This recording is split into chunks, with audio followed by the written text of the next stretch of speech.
दोस्तों इन दिनों social media के बीजेपी के शूरवीरों को अगर किसी चीज से सबसे ज्यादा डर लगता है तो वो है ग्रुप नाम का प्राणी। वैसे तो ये प्राणी नहीं है, एआई है, लेकिन दोस्तों प्राणी की तरह बात करने वाले इस एआई ने बीजेपी वालों की फजीहत करा दी है। दोस्तों नरेंद्र का सरेंडर, ये नारा जब से राहुल गांधी ने दिया है बीजेपी बौखलाई हुई है।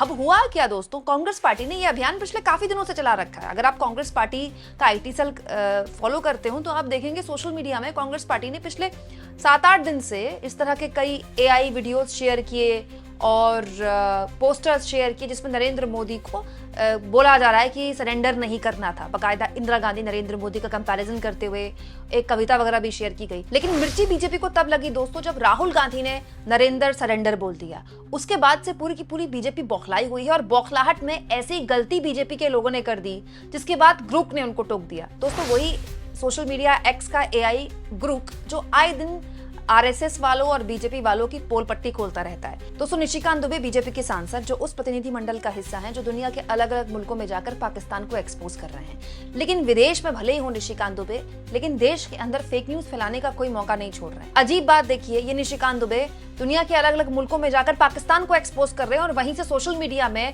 कांग्रेस पार्टी को एक्सपोज करने का दावा कर रहे हैं। लेकिन एक्सपोज करते करते खुद ही एक्सपोज हो गए क्योंकि उनको एक्सपोज कर दिया ग्रुप ने।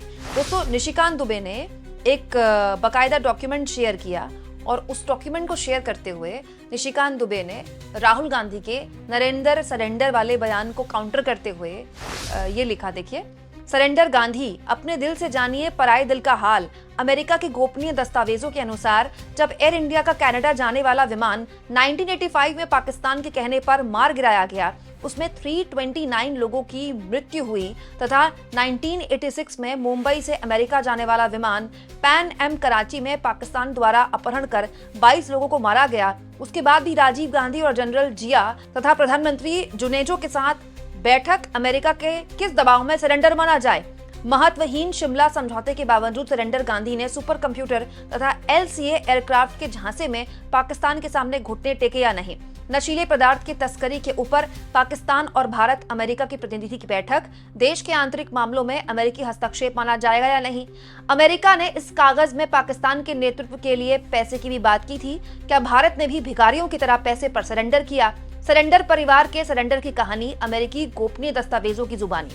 दोस्तों इस वक्त सोशल मीडिया में निशिकांत दुबे और उनके जैसे बीजेपी के लोग ऐसी कई तस्वीरें शेयर कर रहे हैं जिसमें राजीव गांधी, इंदिरा गांधी, इनफैक्ट नेहरू के जमाने में भी बताया जा रहा है, दावा किया जा रहा है कि देखिए इन्होंने भी सरेंडर किया, असली सरेंडर तो ये है। लेकिन दोस्तों लोगों को निशिकांत दुबे की बात पर बिल्कुल भी एतबार नहीं है क्योंकि इससे पहले भी वो कई बार गलत खबर फैलाते हुए पकड़े गए हैं। तो लोगों ने इसी पोस्ट के नीचे पूछना शुरू कर दिया कि ग्रुप से ही पूछा लोगों ने, ग्रुप को टैग करके, कि निशिकांत दुबे जो बात बोल रहे हैं उसमें कितनी सच्चाई है। और ग्रुप ने लगे हाथ खड़े खड़े निशिकांत दुबे का फैक्ट चेक करते हुए कह दिया, नमस्ते, निशिकांत दुबे के दावों की जांच से पता चलता है कि उनके दस्तावेज और बयान कई मायनों में गलत हैं। राजीव गांधी ने 1985-86 के आतंकी हमलों के बाद अमेरिकी दबाव में पाकिस्तानी नेताओं से मुलाकात नहीं की। 1985 में न्यूयॉर्क बैठक परमाणु मुद्दे पर थी, ना कि हमलों के बाद।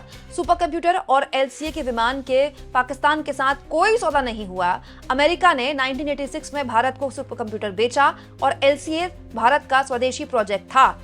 ड्रग तस्करी पर कोई त्रिपक्षीय बैठक यानी कि भारत, पाक और अमेरिका का रिकॉर्ड नहीं है।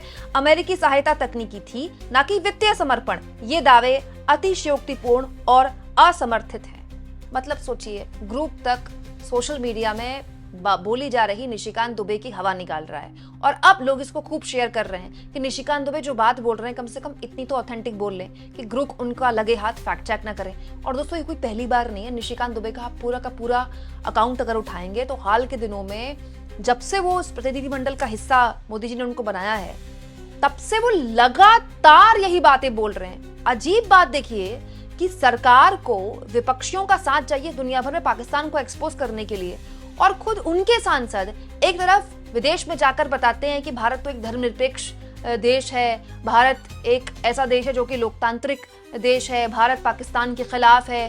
बड़ी एकजुटता की बात करते हैं निशिकांत दुबे अपने सोशल मीडिया में और वहां की मीडिया के आगे, और उसी सोशल मीडिया में लगातार पूर्व की सरकारों के लिए इस तरह की बयानबाजी कर रहे हैं। और दोस्तों केवल निशिकांत दुबे नहीं, इस तरह की बातें अब सोशल मीडिया में और तैरने लगी हैं। देखिए, जयपुर डायलॉग्स नाम का एक सोशल मीडिया हैंडल है, इसको right wing social media handle आप कह सकते हैं। नेहरू की यही फोटो शेयर की गई है। ऐसी फोटोज आपके सामने भी खूब आई होंगी नेहरू की, जिसमें नेहरू को पीछे से एक महिला किस करते हुए दिखाई दे रही है। ऐसा लग रहा है कि उनको पीछे से हक कर रही है या किस कर रही है। और उसके बाद इस फोटो को शेयर करते हुए लिखा जा रहा है सरेंडर टू लव, मतलब नेहरू जो है, नेहरू ने प्यार के लिए समर्पण कर दिया। और इस फोटो की सच्चाई ये है दोस्तों कि ये फोटो में जो पीछे महिला नेहरू को हक कर रही हैं, जवाहरलाल नेहरू को, वो उनकी नीस हैं। दोस्तों, ये जो पीछे से हक करती हुई आपको दिखाई दे रही हैं, ये जवाहरलाल नेहरू की भतीजी हैं। इनका नाम है नयनतारा सहगल। दोस्तों, नेहरू जब 1955 में लंदन पहुंचे थे तो नयनतारा ने उनका कुछ इस तरह से वेलकम किया था, उनका स्वागत किया था। और इसी फोटो में दोस्तों जो आगे से आपको दिखाई दे रहा है, जिनका चेहरा छुपा हुआ है, पीछे उनका बैग दिखाई दे रहा है, जूड़ा दिखाई दे रहा है, ये नयनतारा की माँ है। नयनतारा की माँ भी इसमें दिखाई दे रही हैं, विजय लक्ष्मी पंडित। मतलब अपनी माँ के सामने नेहरू की भतीजी नेहरू को पीछे से हक करके एक वार्म वेलकम उनको दे रही है और उनकी माँ वहीं पर खड़ी है। लेकिन इस फोटो को देखिए कितनी गलत तरीके से इंटरप्रेट किया जा रहा है। मतलब आप सोचिए कि इतनी भयानक मिर्ची लग गई है सोशल मीडिया में लोगों को, बीजेपी समर्थित लोगों को, बीजेपी के लोगों को, कि ताबड़तोड़ प्रेस कॉन्फ्रेंस की जा रही है। राहुल गांधी को एक बार फिर से राहुल गांधी को ये तक कह दिया जा रहा है कि ये एलओपी बनने लायक नहीं है। राहुल गांधी इस तरह की बात बोल रहे हैं, जबकि ये लोग भूल रहे हैं दोस्तों कि राहुल गांधी ने नरेंद्र मोदी को सरेंडर कहा है, भारत को सरेंडर नहीं कहा है। और ना ही ये बोला है कि भारत ने आतंकवाद या पाकिस्तान के आगे सरेंडर कर दिया। राहुल गांधी ने बोला है कि नरेंद्र मोदी ने ट्रंप के आगे सरेंडर किया, जो कि एक राजनीतिक बयान है। ठीक वैसे ही जैसे ऑपरेशन सिंदूर के लिए रैली और रोड शो करते हुए मोदी ने कह दिया कि 1960 में शिमला समझौता अगर हुआ होता तो वो ये हो जाता, वो हो जाता, मैं होता तो मैं ये कर देता। या फिर असली जो पहला आतंकवादी हमला हुआ था वो 1945 में हुआ था, उस वक्त अगर नेहरू सख्त कदम उठाते तो पीओके उस वक्त ही हमको मिल जाता। तो मोदी भी यही कर रहे हैं। उधर से ट्रंप ने एक इशारा किया, फोन उठाया, कहा मोदी जी क्या कर रहे हो?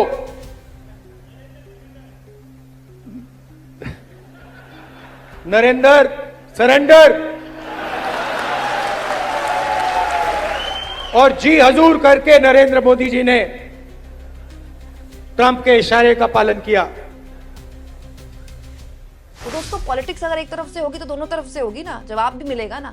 और जब जवाब बीजेपी को मिल रहा है तो बीजेपी वाले कुछ इस तरह से बौखला रहे हैं कि या तो वो झूठी जानकारियां सोशल मीडिया में शेयर कर रहे हैं जिसको ग्रुप तुरंत फैक्ट चेक कर दे रहा है, या फिर वो ऐसी घटिया दोयम दर्जे की फोटोज को गलत तरीके से इंटरप्रेट कर रहे हैं जिसमें एक भतीजी का प्रेम उनको मतलब कितना खराब तरीके से वो दिखा रहे हैं। दोस्तों, आपको क्या लगता है, इतनी मिर्ची, इतनी तकलीफ, इतना डर क्यों? कमेंट बॉक्स में जरूर लिखें और जितना हो सके चैनल को शेयर करें, सब्सक्राइब करें और थैंक्स और ज्वाइन के ऑप्शन से दोस्तों अगर आप चाहें तो कुछ आर्थिक मदद भी चैनल की जरूर करें।